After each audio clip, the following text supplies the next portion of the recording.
Tripura Auto Rikshaw Workers Union Phil Thamchisha Achaimani Salno Rugwi CITU Tangnoko Khlaijakha Shakmuchungoi Kaisa Thurumani Pandano Chengshawrika Hastinikasam Montri Okra Manik Sarkar Abon Islay Sekang Tripura Auto Rikshaw Workers Union Phil Thamchisha Achaimani Salno Rugwi CITU Tangnok Buskango Bodoli Bana Deshakha CITU ni Haste Tangfang Manik De প্রথম কথা হচ্ছে আজকে যে রক্তদান শিবিরের আয়োজন করা হয়েছে সিআইটির উদ্যোগে এবং আজকে যারা রক্ত দিচ্ছেন তারা হচ্ছেন অটো রিক্সা শ্রমিক ইউনিয়নের বন্ধুরা।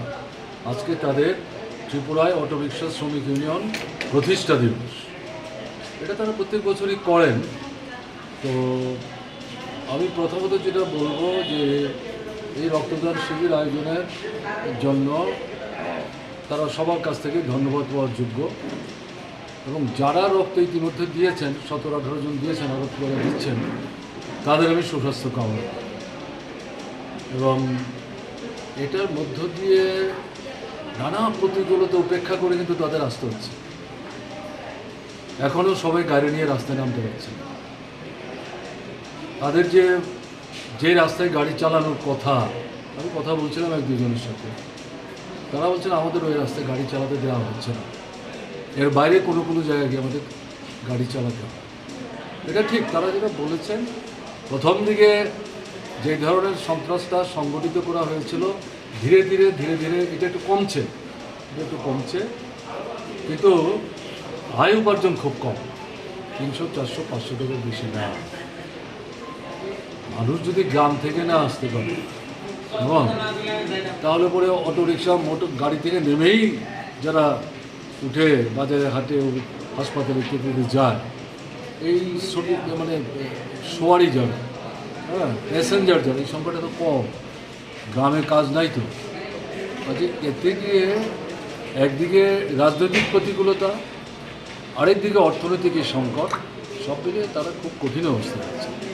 এর মধ্যেও এই সমস্ত প্রতিকূলতা উপেক্ষা করে যেভাবে তারা রক্তদান শিবিরে এসছেন এটা নিঃসন্দেহ অভিনন্দনযোগ্য। তাদেরকে আমি অভিনন্দিত করছি, সুস্বাস্থ্য কামনা করছি। এটা হচ্ছে মানে মানবিক দায়বদ্ধতার বোধ, সমাজের প্রতি যে দায়বদ্ধতা তার নিদর্শন, এই ধারা তারা অব্যাহত রাখবেন, এটাই আমার বিশ্বাস। যারা আসেননি মানে এই ধরনের কোনো অনুষ্ঠানই কোনো একটা নির্দিষ্ট সংগঠন করলেও সবাই একসাথে আসেন ঘটনাটা, কিন্তু যারা এসছেন এটাই তো বড় কথা। যারা আসেননি তাদের উদ্দেশ্যে আমাদের আহ্বান থাকবে যে সামনের দিনে আপনারাও এতে অংশগ্রহণ করবেন। এবং বিশেষ করে আমি যেটা বলবো যে যুবকরা, ছাত্ররা, তাদেরকে এখন উদ্যোগ নিয়ে আগ্রহ ভরে চেষ্টা চালাতে হবে এবং তারাও যাতে খুব দ্রুত রক্তদান শিবিরের আয়োজন করে। বর্তমান মুখ্যমন্ত্রীও দেখা যাচ্ছে রক্তদান নিয়ে বিশেষ পদক্ষেপ নিচ্ছে। আপনি প্রাক্তন মুখ্যমন্ত্রী হিসেবে কি বলবেন?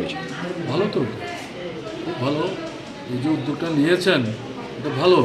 এটা তার দলের কর্মীদের কাছে বা তাদের দলের যারা অল্প বয়সের আছে তাদের কাছে একটা ইতিবাচক বার্তা যায়।